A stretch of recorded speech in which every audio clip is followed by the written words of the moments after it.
The Island of the Dolls, located in the canals of Xochimilco near Mexico City, is a mysterious place shrouded in urban legends. It's known for its numerous dolls hanging from trees, believed to be placed there by the island's caretaker, Julian Santana Barrera, to appease the spirit of a young girl who drowned nearby.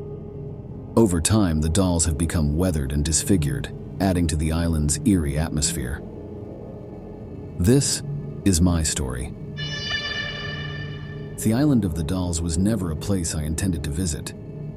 People talked about it. A grotesque tourist trap, they said, a few kilometers south of Mexico City. Yet, here I was, my feet sinking into the damp soil, surrounded by the vacant gazes of hundreds of decaying dolls hanging from the trees.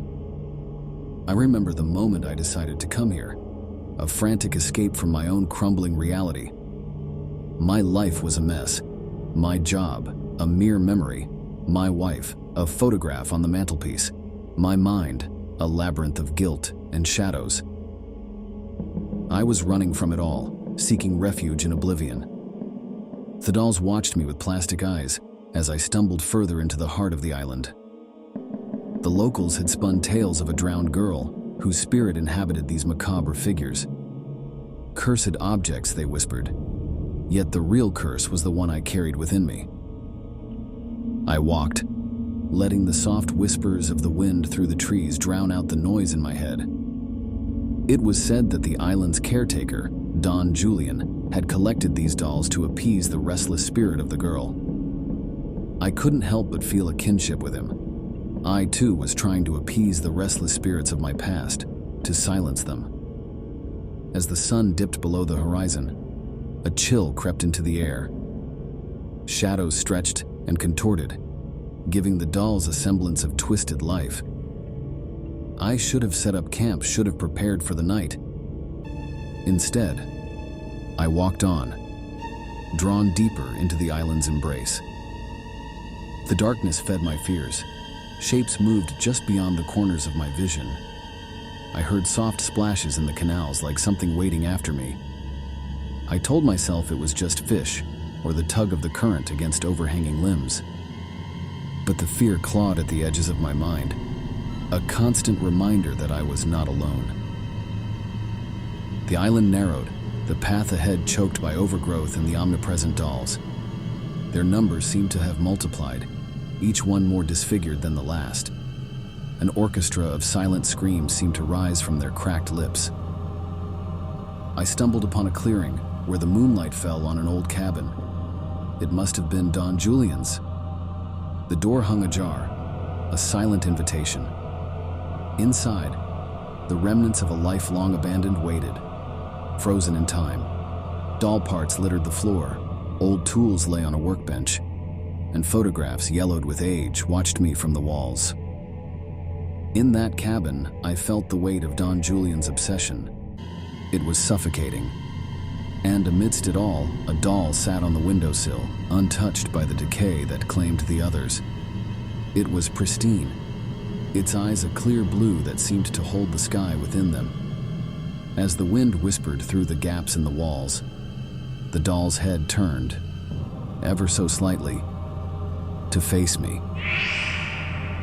I backed away, my breath ragged in my throat. It must have been a trick of the light, a figment of my strained sanity. I fled the cabin, out into the night where the whispers turned to mocking laughter. The dolls hung like silent sentinels, watching me unravel. I ran, branches clawing at my skin, roots eager to trip me.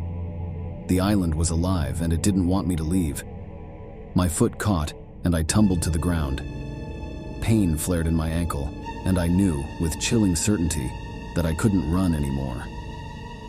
Crawling, I found a tree to shelter under, the dolls overhead swaying as if nodding in approval. The island was a mirror, I realized, reflecting the darkness I brought with me. I huddled there, lost in the sea of my own fears, the eyes of 1,000 dolls boring into me. Hours or maybe minutes passed. Time had lost meaning. Then I saw her, a little girl no more than 10, with hair like woven shadows and eyes too deep to comprehend. She was the soul of the island. the spirit in the dolls. She was the embodiment of the curse. She reached out, and I felt compelled to take her hand. Her touch was cold, a harbinger of death, yet it burned like fire.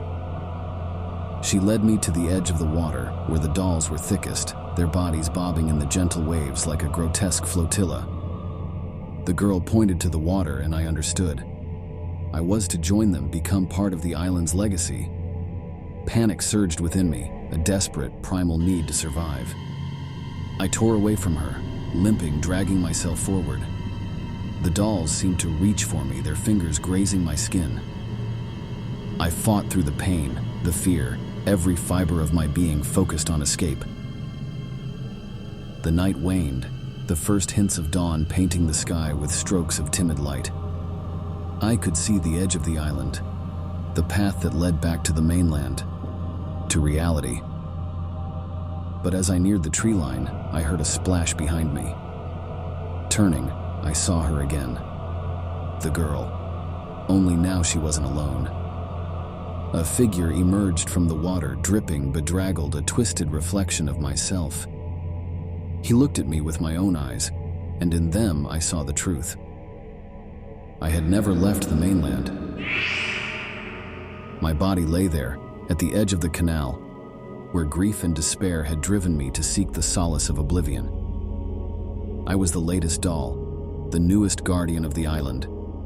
The realization hit me like a wave, dragging me down into the murky depths of the water's embrace. The dolls watched in silent victory as the spirit girl, the guardian of the cursed and the lost, guided me into the depths.